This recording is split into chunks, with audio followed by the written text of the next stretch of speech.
recall balik dekat video sebelum ini. Okey, kita katakanlah contoh ketiga, arwah ini meninggal, dia hanya ada anak perempuan sahaja. Dia ada, katakanlah ni lah anak perempuan. Dia ada meninggalkan anak perempuan sahaja. Okay. Ini anak perempuan, cucu perempuan lah. Cucu perempuan dari anak lelaki. Dari anak lelaki. Dia ada seorang je cucu perempuan. Tak ada cucu lelaki. Kalau yang tadi tu tak ada gambar, jadi saya tulis saja. Ini ada gambar cucu perempuan daripada anak lelaki ini, dia seorang saja. Siapakah waris yang akan mewarisi? Okey, kita tengok. Pertama, siapa yang akan mewarisi? Suami dia akan mewarisi. Kemudian siapa yang akan mewarisi? Ibu, bapa. Kemudian anak perempuan akan mewarisi. Cucu perempuan ini adakah akan mewarisi? Cucu perempuan tidak akan mewarisi. Tidak akan mewarisi disebabkan ada anak perempuan dua orang ini. Bila ada anak perempuan dua orang ini, cucu perempuan tidak akan mewarisi. Melainkan kalau ada anak perempuan seorang sahaja. Okey, itu kena beritahu kes yang lain lah. Saya akan terangkan dalam kes yang lain. Di dalam kes ini ada dua orang. Ada ibu, ada bapa, ada suami, ada anak perempuan dua orang, ada cucu perempuan daripada anak lelaki. Cucu ini tidak akan mewarisi. Dia tidak akan mewarisi sebab ada anak perempuan ini.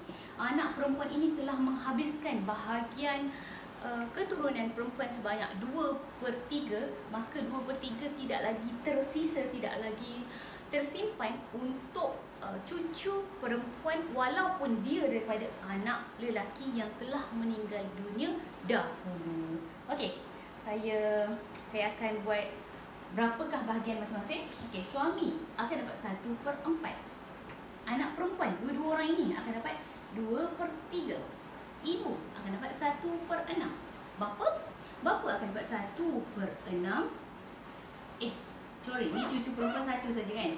Ni anak perempuan yang dua. Okey, cucu perempuan seorang. Okey, bapa akan dapat 1/6 campur asobah. Kerana apa? Kerana asobah ini tiada siapa yang nak habiskan. Kalau kat sini ada anak lelaki, tapi anak lelaki ini telah meninggal dunia dahulu. Kalau tadi ada cucu lelaki cucu lelaki tiada, maka yang akan menghabiskan asobah adalah bapa. Bapa akan menghabiskan asobah. Maka cucu perempuan daripada anak lelaki, cucu perempuan ini adalah cucu perempuan daripada anak lelaki, tidak akan mewarisi. Cucu perempuan daripada anak lelaki tidak akan mewarisi kerana asobah telah dihabiskan oleh bahagian waris ini sahaja. Okey, faham ke tidak? Semoga tuan-tuan dan puan-puan faham. Okey, kita padam dulu. Kalau tuan-tuan nak recall balik, sekali lagi saya ulang, cucu perempuan daripada anak lelaki tidak akan mewarisi. Sebab apa? Sebab ada anak perempuan dua orang. Okey. Okey, kita tengok contoh. Contoh yang lain pula. Itu contoh yang ketiga. Contoh ketiga. Kalau contoh keempat, kita buat macam mana? Contoh keempat. Okey, saya ada idea. Contoh keempat, kita hilangkan satu anak perempuan. Okey, anak perempuan ini tiada. Okey, katakanlah anak perempuan ini tiada. Dia ada suami. Contoh keempat ya. Contoh keempat. Dia ada suami. Suami akan dapat 1/4. Ibu akan dapat 1/6. Kerana apa? Kerana ada keturunan. Okey, bapa dapat berapa? Bapa dapat 1/6. Okey. Kemudian bapa dapat 1/6 campur asobah. Sebab apa? Sebab keturunan perempuan sahaja. Kemudian anak perempuan dapat apa? anak perempuan akan dapat 1/2 sebab dia seorang diri. Anak lelaki tak ada, anak lelaki dah meninggal dunia dahulu. Cucu perempuan dari anak lelaki akan dapat berapa? Cucu perempuan daripada anak lelaki akan dapat 1/6. Okey? Ini adalah sifir matematik, sifir faraid, formula faraid. Sekiranya ada seorang sahaja anak perempuan, maka cucu perempuan ini adalah cucu perempuan. Cucu perempuan dari anak lelaki. Cucu perempuan daripada anak lelaki ini akan mewarisi bahagian faraid. Sebab anak perempuan ni dapat setengah saja. Bila setengah 1/2, dia nak maksimumkan bahagian perempuan sebanyak 2/3, maka cucu perempuan ini akan dapat 1/6.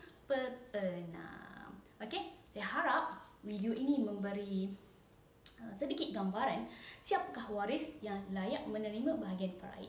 Ada 4 contoh hari ini. Semoga 4 contoh ini memberi manfaat dan memberi faedah kepada kita semua. Okey, saya Nurul Syazwani binti Rosmawi daripada As-Salihin Trustee Berhad.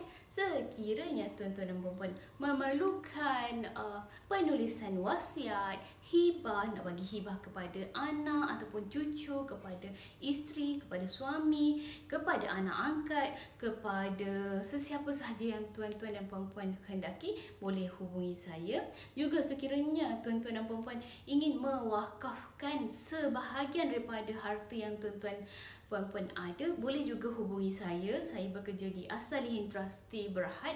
InsyaAllah kita punya syarikat di Kelana Jaya. InsyaAllah kita akan menjalankan tanggungjawab dan menjalankan amanah dengan sebaik-baiknya.